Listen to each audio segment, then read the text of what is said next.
stories in imaginary file folders. Well, friends, we've come to another story that needs to be filed. This parable from Luke's Gospel is filed in the folder, Confusing Stuff Jesus Said.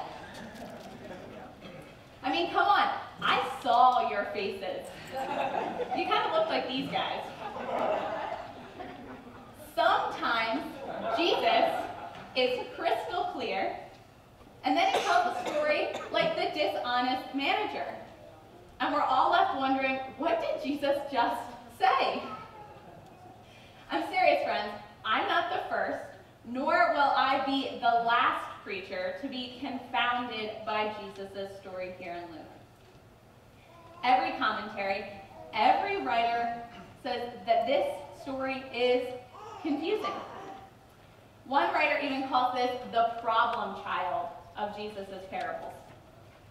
We aren't alone. Even the smartest people are confused by Jesus. So let's look at this parable together, and maybe we can make some sense out of it. So there's this rich man who probably owned a lot of land, and he has a manager. The man who's in charge of his books and his land, until the rich man finds out that the manager has been squandering his property. The rich man calls this guy in and confronts him, and then basically asks him to see the books. And then what follows is an internal monologue from the manager. I'm losing my job. What should I do? I'm not strong enough for manual labor, and I'm too proud to beg.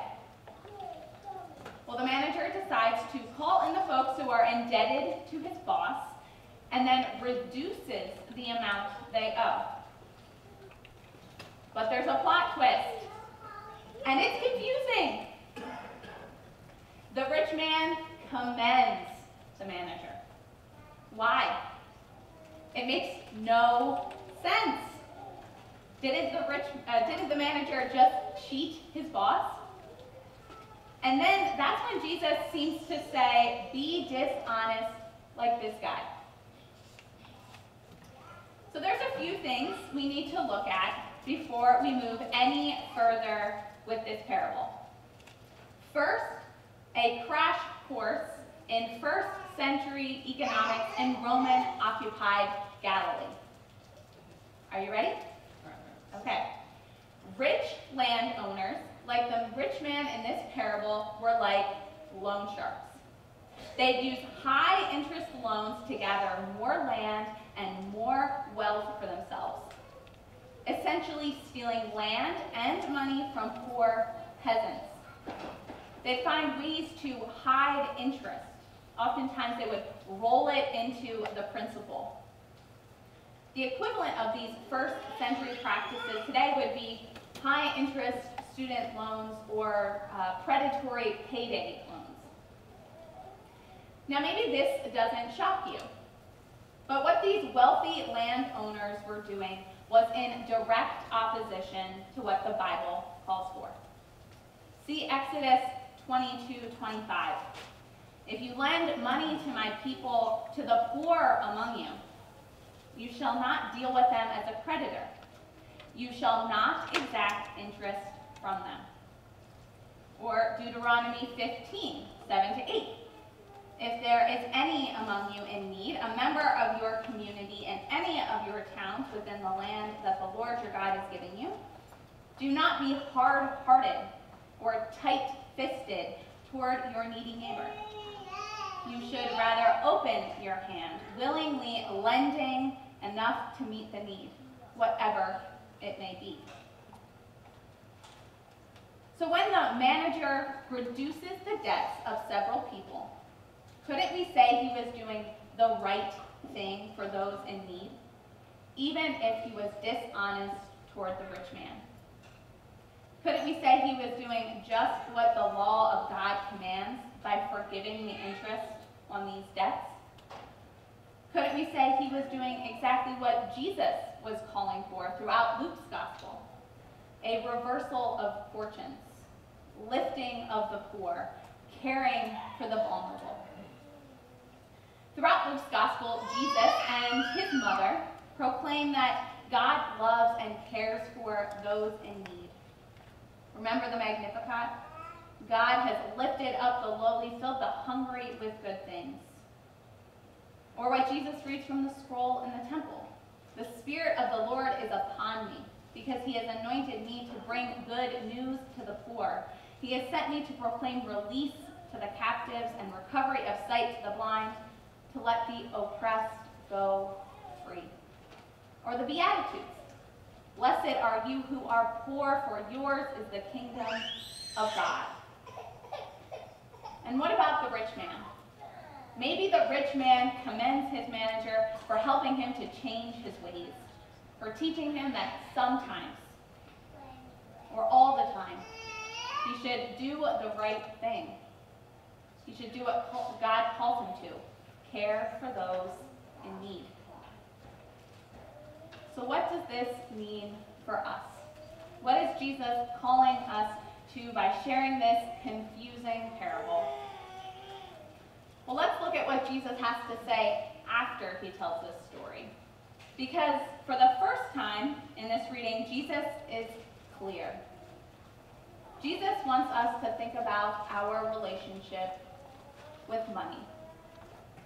He says, no one can serve two masters, for you will either hate the one and love the other, or be devoted to one and despise the other. You cannot serve God and wealth. This story and Jesus' commentary that follows are meant to get us thinking about our money, how we use our money.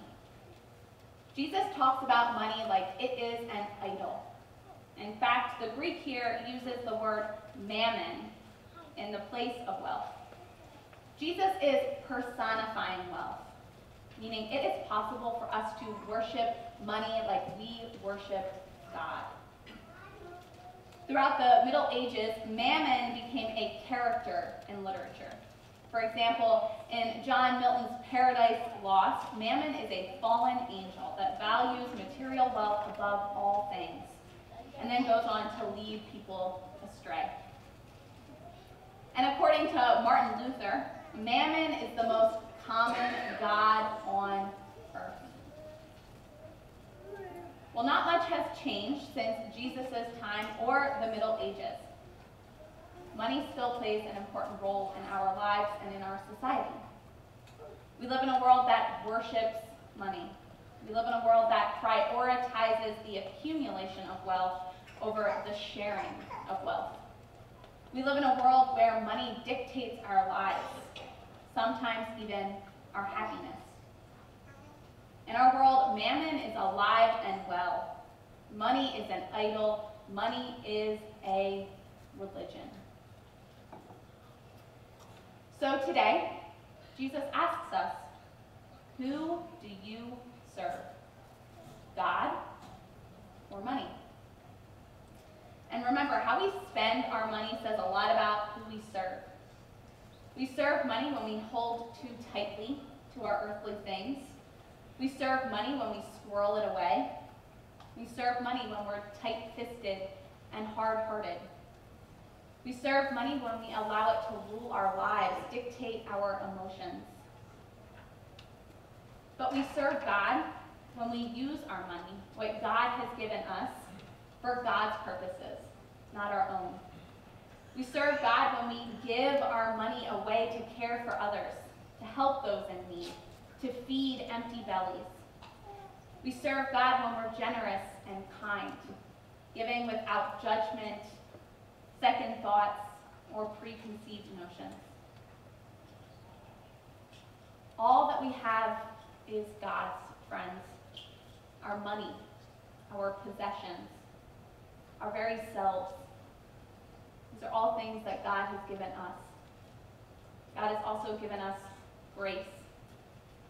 God gives us so much. God gives us everything. And in response, we're called to share it. In response, we're called to serve God. So who do you serve? Amen.